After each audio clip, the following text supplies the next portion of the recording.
नमस्कार, मी मधुरा. झी 24 तास मध्ये आपले स्वागत आहे. आज आपण हितगुज या आमच्या खास कार्यक्रमात चर्चा करणार आहोत पिंपल्स समस्या आणि आधुनिक उपचार या विषयावर. आणि या विषयावर चर्चा करण्यासाठी आमच्या स्टुडिओमध्ये आलेत कॉस्मेटॉलॉजिस्ट आणि क्लिअर स्किनचे संचालक डॉक्टर धनंजय चव्हाण. विषयाकडे वळण्यापूर्वी मी डॉक्टर धनंजय चव्हाण यांचं आमच्या स्टुडिओमध्ये स्वागत करते. नमस्कार डॉक्टर. नमस्ते मधुरा. डॉक्टर धनंजय चव्हाण यांची आपण थोडक्यात ओळख करून द्यायची झाल्यास पुण्यातील क्लिअर स्किनचे ते संचालक असून गेल्या 25 वर्षांचा अनुभव त्यांना आहे आणि त्यांनी तब्बल 1 लाखांपेक्षा अधिक त्वचेशी संबंधित समस्या सोडवल्या आहेत. डॉक्टर धनंजय चव्हाण हे अनेक कॉस्मेटॉलॉजिस्ट आणि डर्मेटॉलॉजिस्टशी संलग्न असून त्यांनी सिंगापूर, चायना, साऊथ कोरिया आणि थायलंडमध्ये जाऊन ह्या विषयात प्रशिक्षण घेतलंय. डॉक्टर धनंजय चव्हाण हे विविध डर्मेटॉलॉजिस्ट असोसिएशन्स बरोबर देखील संलग्न आहेत. कॉकटेल थेरपीमुळे त्यांनी या क्षेत्रामध्ये आपला वेगळा असा ठसा उमटवलाय. पिंपल्स किंवा ॲक्ने असो, पिगमेंटेशन असो वा हेअर लॉस सारखी समस्या असो, त्वचेशी संबंधित प्रत्येक समस्येवर डॉक्टर धनंजय चव्हाण तुम्हाला उपाय सांगणार आहेत आणि त्याचा फायदा आपल्या व्यक्तिमत्व विकासासाठी, व्यक्तिमत्व खुलवण्यासाठी होणार आहे. चला तर या विषयाबद्दल आपण अधिक जाणून घेऊया डॉक्टर धनंजय चव्हाण यांच्याकडूनच. डॉक्टर, पुन्हा एकदा स्वागत आहे. आणि अर्थातच आजचा जो विषय तो फार महत्त्वाचा आहे, कारण की पिंपलची ही समस्या आहे ती अगदी लहान वयापासूनच खरं तर सुरुवात होते. मात्र खास करून ह्याचे काही वेगवेगळे प्रकार आहेत का, आणि पिंपल्स येण्याची काही मराठीमध्ये त्याला तारुण्यपिटिका म्हणतो. तारुण्यपिटिका म्हणजे वयात आल्यानंतर तरुण तरुणींमध्ये ज्या आपल्या चेहऱ्यावर किंवा डोक्यामध्ये, चेस्ट, बॅक, छाती, पाठीवर असणाऱ्या ज्या तैल ग्रंथी असतात ते वयात आल्यानंतर हॉर्मोन्समुळे ह्या तैल ग्रंथी किंवा ज्याला आपण सिबॅशियस ग्लँड्स म्हणतो त्यांचा स्त्राव हा ह्या वयामध्ये आल्यामुळे हॉर्मोन्समुळे वाढतो आणि ते आपल्या स्किनला सपलनेस, एक ग्लेज, एक मॉइश्चर असं सगळं देत असतं. बरोबर. परंतु ह्या तैल ग्रंथींचा स्त्राव जर जास्ती प्रमाणात झाला किंवा ह्या तैल ग्रंथींच्या स्त्रावामध्ये जर काही अडचण निर्माण झाली, अडथळा निर्माण झाला, तर ह्या पिंपल्स उठतात. आणि पिंपल्स पूर्वी तारुण्यपिटिका पण म्हणजे वयाच्या साधारणपणे 14 वर्षापासून ते 25 वर्षापर्यंत त्याचा बहर जास्त असायचा. परंतु आजकाल 11 वर्षा 12 वर्षाच्या मुलांपासून ते 25 वर्षापर्यंत नक्कीच, परंतु 30, 35, 40 मधल्या सुद्धा तरुण तरुणींना किंवा मध्यमवयीन लोकांना सुद्धा हे पिंपल्सचा त्रास होतोय. हे एक्झॅक्ट कसं होतं ह्या दृष्टीने मी तुम्हाला एक छोटंसं स्लाइड दाखवूया. ही सिबॅशियस ग्लँड आहे किंवा ज्याला आपण तैल ग्रंथी म्हणतो. याचं सिक्रिशन हे वयात आल्यानंतर जास्त होतं. हे सिक्रिशन जेव्हा केसांच्या बाजूनी स्किनवर येतं तर वयात आल्यानंतर ह्या ग्रंथीचा स्त्राव हा जास्त प्रमाणात होतो आणि हा जर जास्त प्रमाणात व्हायला लागला तर तिथं पॅप्यूल किंवा कोमेडॉन वगैरे तयार होतो. किंवा हा स्त्राव तैल ग्रंथींचं कार्य नॉर्मल आहे, परंतु ज्या पायलोसिबॅशियस ट्रॅक मार्फत तो वर येतो, तो ट्रॅक जर बंद झाला तरी सुद्धा आपल्याला ब्लॅक हेड, व्हाईट हेड येतात. आणि नुसते ब्लॅक हेड, व्हाईट हेड नाहीये. ह्या पुढच्या स्लाइड मध्ये आपल्याला दिसून येईल की ह्या ब्लॅक हेड, व्हाईट हेड बरोबरच जर तिथे आपल्या स्किनवर असणारे प्रोपिनी बॅक्टेरियम ॲक्नी नावाचे जे परोपकारी जीव असतात, परोपकारी जंतू असतात, ते जर पॅथॉलॉजिकल झाले, ते जर तिथं त्या सिबमचं किंवा त्या तैल ग्रंथीच्या स्त्रावाचं डिग्रेडेशन करून मग जर ते आपल्या शरीराला जर त्रासदायक झाले तर त्या ठिकाणी लाल पुळी किंवा पस भरलेल्या पुळ्या, मोठे नोड्यूल, सिस्ट असे सगळे यायला लागतात. त्यामुळे ढोबळ मनाने जर विचार करायला गेलं तर आपण पिंपल्सचे वेगवेगळे प्रकार म्हणूया. अगदी छोटेसे काही लोकांना पिंपल्स आले की ब्लॅक हेड, व्हाईट हेड थोडेच असतात, त्याला आपण माइल्ड ॲक्नी म्हणतो किंवा अगदी सौम्य प्रमाणातली ॲक्नी म्हणतो. जसे आता आपण बघतोय ते कुठले आहेत? आता हे जर बघितले तर हे माइल्ड ॲक्नी, अगदी सौम्य प्रमाणातली ॲक्नी. कुठेतरी ब्लॅक हेड, व्हाईट हेड येतात. नंतर जेव्हा जंतूंचा थोडासा प्रादुर्भाव होतो तेव्हा लाल पुळ्या तयार होतात किंवा छोटे पस भरलेले पुस्टुल्स येतात, गालावर असतात, कपाळावर असतात किंवा छाती पाठीवर येतात. हे मध्यम स्वरूपाचे, इथं अलार्मिंग साईन आपल्याला येते. आणि सिव्हिअर म्हणजे नुसत्या पॅप्युल्स, पुस्टुल्स अशा नसून तिथे मोठ्या गाठी तयार होतात, त्याचे फुटतात, दुखतात, त्रासदायक होतं. आणि संपूर्ण ह्या फुटल्यानंतर किंवा त्रास दिल्यानंतर याच्यापासून आपल्याला शरीरावर किंवा एस्पेशली फेसवर खड्डे, डाग, व्रण हे होऊ शकतात. म्हणजे हे असं बघायला गेलं तर ॲक्नी तयार होते 1-2 पहिल्या माइल्ड मॉडरेट मध्ये एवढा त्रास नसतो, परंतु सिव्हिअरचा हे होतो. आणि पूर्वी फक्त तारुण्यात यायच्या. आत्ताच आपण म्हटलं तसं की फक्त तारुण्यातच नव्हे तर मिडल एज मध्ये सुद्धा येतात आणि अगदी यंग एज मध्ये नक्कीच. सुद्धा आता येतात. तुम्ही डॉक्टर म्हणालात की मिडल एज मध्ये म्हणजे साधारणतः 35-40च्या आसपास पुन्हा एकदा पिंपल्स येऊ शकतात. जसं तारुण्य पिटिका येतात तसंच हे पिंपल्स येतात. तर त्याचं नेमकं काय कारण असू शकतं आणि केव्हा ट्रीटमेंट घ्यायला खरं तर ही सुरुवात केली पाहिजे आणि कुठल्या प्रकारची ट्रीटमेंट तुमच्याकडे अवेलेबल आहे?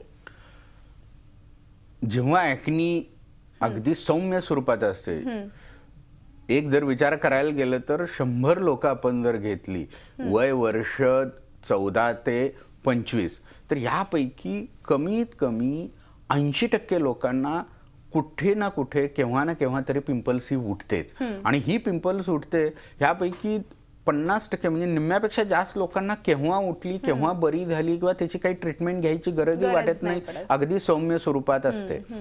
परंतु उरलेली जी लोक असतात त्यांना मध्यम स्वरूपात किंवा तीव्र स्वरूपात ज्या ॲक्नी येतात त्याची मात्र ट्रीटमेंट ही घ्यावी लागते. कारण जर ट्रीटमेंट नाही घेतली आपण तर तुम्हाला मी सांगतो तसे हे असे काळे डाग किंवा आपण बघू शकतो लॅपटॉपमध्ये. येस, लाल व्रण, पुढचे पिगमेंटेशन, स्किनवर वेगवेगळ्या प्रकारचे काळे धब्बे, चट्टे किंवा disfigurement of face due to scar, हे जे खड्डे व्रण असतात हे रिअली अगदी फिजिकल तर असतातच, कातडीवर चेहऱ्यावर हे दिसतातच, परंतु हे इमोशनली सुद्धा त्या माणसाच्या आयुष्यावर ओरखडा ओढून जातात.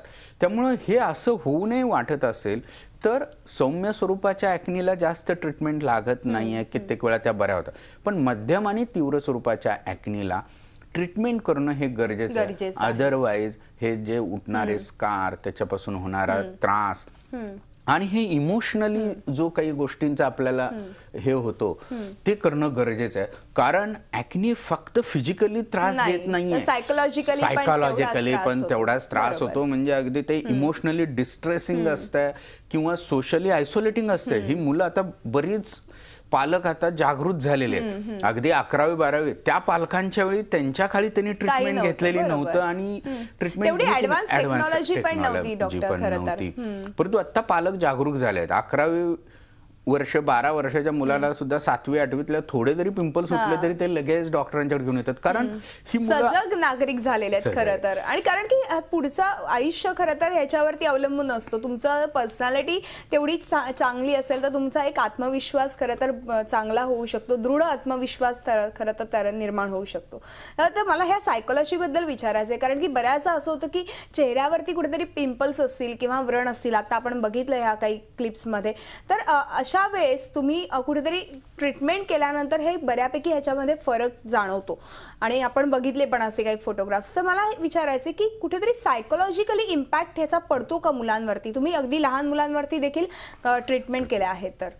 आता कसं होतंय, ही मुलं आत्ताचा जर हे बघितलं आपण तर हे विश्व अगदी स्पर्धेचं आहे.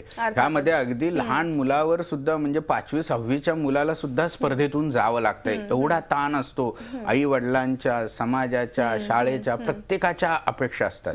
पूर्वीसारखी मुलं बाहेर जास्त खेळत नाही आहेत, घरातच असतात. अभ्यास किंवा टीव्हीचं वेळ, मोबाईलचं वेळ, प्ले स्टोअर, ह्या सगळ्यात गुरफटून गेलेली ही मुलं, अशा मुलांना जेव्हा पिंपल्स येते, मग ती ताणतणावामुळे येत असेल, जेनेटिकली येत असेल, कुठल्याही कारणाने जरी हे जर आले पिंपल्स, तर ही मुलं अजून एकलकोंडी बनायला लागतात. आणि मग ह्या मुलांच्यावर आधीच असणारं प्रेशर प्लस हे एकलकोंडेपणा, त्यामुळे ह्या मुलांचं सगळं डिस्टर्ब व्हायला लागतं. परत ती समाजापासून सोशली बाजूला जातात, मित्रात मिसळत नाही. नुसती हे शाळेतल्याच मुलांचे नव्हे, 10वी 12वी पियर प्रेशर एवढं असतंय, अभ्यासाचं टेन्शन प्लस त्यावेळी हे पिंपल्स, मग ही मुलं हाताने फोडायला लागतात, अभ्यासात लक्ष लागत नाही. नुसतं 10वी 12वी नाही, प्रोफेशनल कॉलेजेसला सुद्धा जर गेल्यानंतर सुद्धा, इंजिनिअरिंगला गेला, मेडिकलला गेला, लॉला गेला, कुठल्याही भाषेच्या विषयामध्ये गेला, पण त्या ठिकाणी जेव्हा माझ्या इतर मित्रांची, मैत्रिणींची स्किन किती छान आहे, ते कसे परफॉर्म करतायत, अशा वेळी त्याच्यावर तो प्रेशर येतो, इम्पॅक्ट पडतो.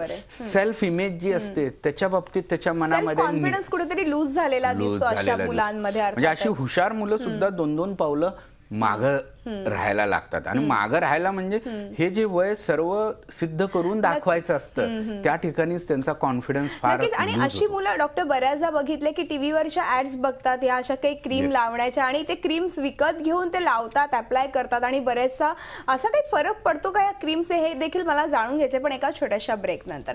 हितगुजमध्ये वेळ झाली एका छोट्याशा ब्रेकची. तुम्ही पाहत राहा झी 24 तास, रहा एक पाऊल पुढे.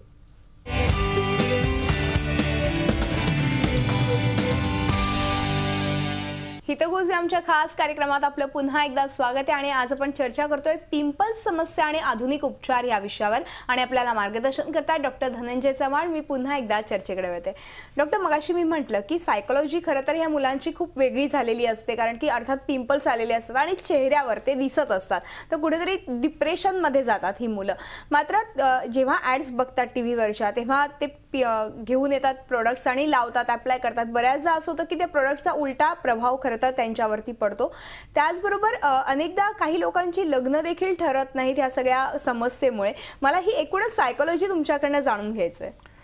ॲक्नी हे अगदी ही जी मुलं असतात, मुली असतात, शाळा कॉलेजेस नव्हे तर करिअरच्या दृष्टीने सुद्धा, म्हणजे जेव्हा केव्हा ही मुलं पास आउट होत असतात, करिअरसाठी कुठेतरी इंटरव्ह्यूला जातात, त्या ठिकाणी सुद्धा आजकाल फक्त तुमची हुशारी बघितली जात नाही, तर त्याबरोबर तुमची पर्सनॅलिटी, प्रेझेंटेशन, तुमचा फर्स्ट म्हणजे आपण म्हणतो शरीराचा सर्वात जास्त मोठा दिसणारा अवयव म्हणजे स्किन आहे. आणि first impression is final impression. बघितल्या बघितल्या तुमची पर्सनॅलिटी जर प्लेझंट असेल तर तुमच्याबद्दल बऱ्याच वेळा मत फार चांगलं होतं. आणि हेच आजकालच्या मुला मुलींना कॅच करायचं किंवा मध्यमवयीन लोकांना सुद्धा करायचं आणि स्पर्धेमध्ये पुढे राहायचा प्रयत्न करा. परंतु अशा ठिकाणी जर हे पर्सनॅलिटी रिलेटेड कुठे डाग आहेत, खड्डे आहेत, पिंपल्स आहेत, थोडासा नाही म्हटलं तरी 2%, 5% त्यांचा कॉन्फिडन्स कमी होतो म्हटलं की मग ही मुलांच्या मध्ये अँगर, एन्झायटी, डिप्रेशन, म्हणजे अगदी रागावलेले, चिडचिडे किंवा लोकांपासून बाजूला जाणं, हे प्रकार वाढत जातात. अगदी चांगली पासआउट होऊन चांगल्या ठिकाणी नोकरीला आहेत, लग्नाच्या वेळी सुद्धा ह्याचा प्रॉब्लेम होतो. नक्कीच. आणि बरीच मुलं मुली सर्व दृष्टीने चांगली असून फक्त दिसण्यामुळं बऱ्याच ठिकाणी ही नाकारली जातात आणि वर्ष, 2 वर्ष, 3 वर्ष लग्नामध्ये सुद्धा प्रॉब्लेम येतो. परंतु हे फक्त इथंच राहतं असं नव्हे. मध्यमवयीन आहेत की ज्यांना पूर्वी ॲक्नी झालेल्या आहेत आणि आता त्याचे डाग व्रण आहेत, ही लोक सुद्धा करिअरमध्ये पुढे जाताना थोडीशी डिस्टर्ब झालेले दिसतात, घाबरतात कुठेतरी.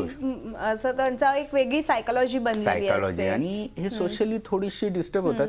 त्यामुळे मग बाजारातून काहीतरी क्रीम आण लाव, येस ग्रेड 1 ॲक्नी असतात किंवा अगदी माइल्ड पिंपल, पॅप्युल, पुष्युल असतात. अशा वेळी ही बाजारातली औषधं बऱ्याच जणांना कार्यरत सुद्धा होतात, सूट होतात. परंतु जे ग्रेड 2, ग्रेड 3 मध्ये अजिबात रिस्क घ्यायची नको. जवळचा जो डर्मॅटॉलॉजिस्ट असेल, स्किन स्पेशलिस्ट असेल, तो फार चांगल्या प्रकारे ट्रीटमेंट करू. कारण डर्मॅटॉलॉजिस्टलाच माहित आहे की ही ॲक्नी हे डिस्ट्रेसिंग आहे, पेशंटला फ्रस्ट्रेट करणारी आहे आणि त्याला कसं आणि किती चांगल्या प्रकारे ट्रीटमेंट देऊ शकतो, हा रिअली डर्मॅटॉलॉजिस्ट आहे. आणि आज डर्मॅटॉलॉजिस्टकडे ह्या ट्रीटमेंट करण्याकरता भरपूर आर्मामेंट्स आलेली आहे. म्हणजे जर चांगला डर्मॅटॉलॉजिकल सेंटर असेल किंवा तुम्ही थोडंसं क्लिअर स्किनचाच विचार केला तर नुसती लावायची आणि खायचीच औषधं आपण देत नाहीये. म्हणजे नुसती लावायची खायची औषधं न देता त्याच्याबरोबर वेगवेगळ्या प्रोसिजर्स सुद्धा आपण करतो. आणि ह्या ज्या प्रोसिजर आहेत ह्यामध्ये alpha hydroxy, beta hydroxy rejuvenation systems आहेत किंवा ज्याला आपण केमिकल पिल्स म्हणतो ते आहे. आता तुम्ही केमिकल पिल्सचा हे उच्चार केला तर मला ह्याच अनुषंगाने विचारायचं आहे, केमिकल पिल्स म्हणजे नेमकं काय? कारण की बऱ्याच लोकांकडनं आम्ही ऐकत आलोय, तर त्याबद्दल काय सांगाल? केमिकल पिल्स म्हणजे ही एक वेगळ्या प्रकारची औषधं असतात. Alpha hydroxy, beta hydroxy medicines असतात. ही स्किनवर किंवा त्वचेवर लावली की स्किनचा जो डेड पार्ट आहे, स्किनचा जो मृत भाग आहे, तो ते काढून टाकतात. म्हणजे तो पायलोसिबेशियस ग्रंथींच्या तिथला जो ब्लॉक आहे तोही काढून टाकतात. किंवा जे तैल ग्रंथी आहेत, काही जी पिल्स आहेत सॅलिसिलिक ऍसिड कंटेनिंग, ती त्या तैल ग्रंथींचा स्त्राव कमी करतात, काळेपणा कमी करतात. त्यामुळे ही उपयुक्त आहेत. परंतु ह्यामध्ये सुद्धा स्टँडर्डायझेशन नसेल तर साधी पील हे चेहऱ्याच्या स्किनला फार धोकादायक ठरतात. किंवा अनएक्सपिरियन्स पर्सन असेल ज्याचा ट्रीटमेंट केली तर कित्येक वेळा ते धोकादायक असतं. केमिकल पिल म्हटलं की लोक जरा हे होतात, अहो हे केमिकल आहे मी कसं लावणार. बरोबर. It is not like that. These are medicines आणि हे टाइम टेस्टेड मेडिसिन्स असतात. बाहेरच्या देशातून इम्पोर्ट केलेली मेडिसिन्स आपण वापरतो, त्यामुळे ही खात्रीपूर्वक आणि टेस्टेड मेडिसिन्स असतात. म्हणजे ह्याला केमिकल म्हटलं म्हणून आजकाल एक नवीन फॅड आहे, केमिकल नको मला आयुर्वेदिक पाहिजे मला नॉन.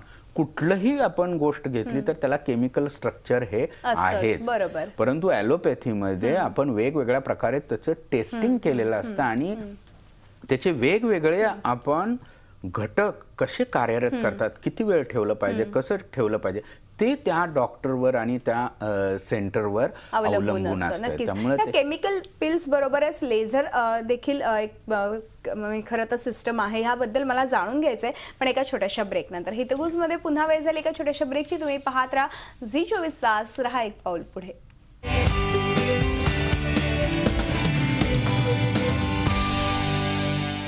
हितगुज या आमच्या खास कार्यक्रमात आपलं पुन्हा एकदा स्वागत आहे आणि आज आपण चर्चा करतोय पिंपल्स समस्या आणि आधुनिक उपचार पद्धती या विषयावर. आणि आपल्याला मार्गदर्शन करताय डॉक्टर धनंजय चव्हाण. मी पुन्हा एकदा चर्चेकडे वळते. डॉक्टर, मगाशी आपण खरं तर लेझर ट्रीटमेंट विषयी बोलणार होतो. लेझर ट्रीटमेंट म्हणजे नेमकं काय आहे आणि ह्यामुळे कुठेतरी शरीरावरती साईड इफेक्ट होतो का? त्याचबरोबर किती कालावधी हा पूर्ण या ट्रीटमेंटसाठी लागू शकतो? किती सिटिंग्स घ्याव्या लागतील साधारणतः? लेझर ही एक सायन्सनं मेडिकल सायन्सला दिलेली एक देणगी आहे. ह्यामध्ये आजकाल जे लेझर्स सगळे आलेले आहेत हे FDA अप्रूव्ह आहेत. म्हणजे आपल्या फूड अँड ड्रग ॲडमिनिस्ट्रेशनने अप्रूव्ड केलेले हे लेझर्स असतात आणि हे टाइम टेस्टेड असतात, हे सेफ असतात. आपल्या स्किनसाठी, एशियन स्किनसाठी सुद्धा त्याचा उपयोग हा चांगला आहे, होतोय. आणि गेल्या 4-5 वर्षामध्ये हे लेझर्स आल्यामुळे त्याची उपयुक्तता वाढलेली आहे आणि त्यामुळे हे पिंपल्सची किंवा ही ट्रीटमेंट ही फार सोपी आणि चांगली झालेली आहे. बरोबर आहे. प्रत्येक डॉक्टरकडे लेझर असेल असं नव्हे, प्रत्येक डर्मॅटॉलॉजिस्टकडे लेझर असेल असं नव्हे, परंतु ह्या लेझर मधले जे काही महत्वाचे लेझर्स आहेत, स्क्रीनवर जे बघतोय ते laser low level laser light आहे. परत त्याच्यानंतर हे क्वांटम नावाचं लेझर आहे, हे सुद्धा मेड इन USA आहे. किंवा हे एक्सलेज लेझर आहे, ह्याच्यामध्ये 2-3 प्रकारचे लेझर्स एकत्र प्लॅटफॉर्म मध्ये. हे पिंपल्स मध्ये पिंपल्सचा लालपणा कमी करणं, पिंपल्स कमी करणं, किंवा हे फ्रॅक्शनल क्यूस्विच एनडीएग नावाचं लेझर आहे. हे जे पिंपल्सचे पडलेले काळे डाग, चेहऱ्यावरच्या कलर टोनिंग डिफरन्स किंवा अगदी स्किन जी डल झालेली आहे, लेझर पील ज्याला म्हणतो, कार्बन पील म्हणतो, त्याकरता हे उपयुक्त असते. आणि हे फार कमी लोकांच्याकडे हे अशा प्रकारची प्रगत लेझर्स असू शकतात. क्लिअर स्किन मध्ये या सगळ्या गोष्टी अवेलेबल आहेत आणि अर्थातच क्लिअर स्किन मध्ये वेगवेगळ्या शाखा देखील आहेत क्लिअर स्किनच्या. डॉक्टर, मगाशी आपण आता बोललो की खरं तर साईड इफेक्ट कुठलेही नाही आहेत, मात्र हे सगळं झालं, ट्रीटमेंट कंप्लीट झाली की कुठेतरी काळजी घेणं हे देखील फार महत्वाचं असतं तितकंच. तर तुम्ही त्याबद्दल काय सांगाल की त्या लोकांनी कशी काळजी घेतली पाहिजे ह्या ट्रीटमेंट नंतर? ॲक्नीची ट्रीटमेंट केल्यानंतर, पिंपल्सची ट्रीटमेंट केल्यानंतर ते कंट्रोल झाले, चांगले होते असं वाटलं तरी ह्या लेझरच्या, लाईट्सच्या ज्या ट्रीटमेंट आहेत की हे चांगल्या प्रकारे आपण केलं तर कुठलेही त्याचे साईड इफेक्ट नच्या बरोबरच आहेत. आणि स्किन चांगली झाल्यानंतर आपण उन्हापासून बचाव केला पाहिजे. लेझरची ट्रीटमेंट केली आहे म्हणूनच उन्हापासून बचाव नाही. इन जनरल भारतासारख्या एशियाटिक कंट्रीमध्ये उन्हापासून आपल्याला बचाव हा केला. सनस्क्रीन लोशन वापरलं पाहिजे. सनस्क्रीन हे तर काळाची गरज आहे. प्रत्येक स्त्री पुरुषांनी सनस्क्रीन वापरलं पाहिजे. सनस्क्रीनमुळे आपल्याला फार फायदे आहेत. आपलं जे तारुण्य आहे ते टिकतं, किंबहुना आपले जे एजिंगच्या सायन्स आहेत त्या फार लेट येतात. अरे वा. आणि सनस्क्रीन हे फार महत्वाचं घटक आहे आणि ते सहज खरं तर अवेलेबल आहे सगळ्या मेडिकल स्टोर्स मध्ये. तर आता ह्या सनस्क्रीन मध्ये गंमत आहे की SPF ची. हो, मला हाच मुद्दा विचारायचा होता. हायर SPF असं सगळे हे करत असतात, परंतु नाहीये. आपल्या भारतीय स्किनच्या दृष्टीने SPF तर महत्वाचा आहे, परंतु SPF पेक्षाही जास्त महत्वाचं आहे PA++, म्हणजे अल्ट्राव्हायोलेट A पासूनचं प्रोटेक्शन. इंडियन स्किन युरोपियन किंवा बाकीच्या स्किन बरोबर जर कंपेअर केली अमेरिकन स्किन बरोबर, तर त्यांची स्किन बर्न होते, जळते. आपली स्किन ही टाईप 4 टाईप 5 असल्यामुळे ती जळत नाही, ती काळी पडते किंवा टॅन होते. त्यामुळे आपल्याला SPF जास्त महत्वाचा नाहीये, आपल्या दृष्टीने PA+++ महत्वाचा आहे, अल्ट्राव्हायोलेट म्हणजे त्याच्यावर जे लिहिलेलं असतं ते फार Yes. महत्वाचं आहे, जे प्लस म्हणतात तुम्ही ते. म्हणजे तुम्ही SPF 15 असेल तरी आपल्यासारख्या लोकांना चालू शकेल. सफिशियंट आहे. फक्त त्याची क्वांटिटी महत्वाची आहे. साधारणपणे 2 ते 3 ml कमीत कमी क्वांटिटी फुल फेसला लावलीच लावायलाच पाहिजे. पाहिजे. बरोबर. 15 SPF किंवा 30 SPF इज सफिशियंट आपल्याकरता. पण त्याचबरोबर फिजिकल सनस्क्रीन म्हणजे जे फक्त केमिकल न देता फिजिकल सनस्क्रीन जे UVA पासून सुद्धा बचाव करतं ते गरजेचं आहे. त्यामुळे सनस्क्रीन बघताना SPF 15 किंवा 30, 50, 60, 70 त्याची 90 काही गरज नाही. पर्यंत उलट तर, ते ऑइली होऊन ते वापरलं जात नाही बरोबर. व्यवस्थित. दर 2-3 तासांनी सनस्क्रीन वापरणं, बाहेर जाण्यापूर्वी एक 10 मिनिटं 15 मिनिटं सनस्क्रीन वापरून मग त्याच्यावर पावडर वगैरे लावून गेलं तर चालतंय. SPF 15 आणि PA+++ हे फार महत्वाचं महत्वाचं आहे. त्यामुळे ट्रीटमेंट घेतल्यानंतर सनस्क्रीन आणि प्लस चेहऱ्याची निगा, दिवसातून 2 वेळा क्लिन्झिंग लोशननी चेहरा धुणे. आणि युजली कशी असते ही पिंपल्सची ट्रीटमेंट ही 4-6 महिने 8 महिन्यामध्ये होते आणि 80% जवळजवळ 80% लोकांमध्ये परत पिंपल्सचा एवढा मोठा प्रादुर्भाव होत नाही जर आपण लेझर लाईट ट्रीटमेंट केली, औषधांचे कोर्स पूर्ण केले तर. नक्कीच. म्हणजे थोडक्यात काय तर पिंपल्स जरी चेहऱ्यावर आले तरी डिप्रेस होऊन जाऊ नका, कुठेही फ्रस्ट्रेशन मध्ये जाऊ नका, हे देखील बरे होतात. आणि आजकाल तर क्लिअर स्किन मध्ये सगळ्या ह्या गोष्टी ज्या आहेत, ट्रीटमेंट्स आहेत त्या अवेलेबल आहेत. आणि अर्थातच सर मला अजून एक महत्त्वाचं तुम्हाला विचारायचं की पिंपल्स समस्या तर एक महत्त्वाची समस्या आहेच, मात्र केस गळणे ही देखील समस्या आणि हे क्लिअर स्किन मध्ये तुम्ही यावरती देखील ट्रीटमेंट करतात. आपण पुढच्या भागात या संदर्भात चर्चा करणारच आहोत, मात्र वेळ संपल्यामुळे आज आपल्याला इथेच थांबावं लागतंय. मात्र तुम्ही आलात आणि खूप छान आणि मोलाचं मार्गदर्शन आमच्या प्रेक्षकांना केलं, त्याबद्दल तुमचे मनपूर्वक धन्यवाद.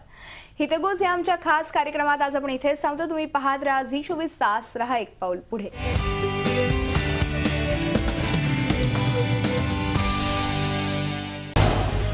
झी 24 तास रहा एक पाऊल पुढे.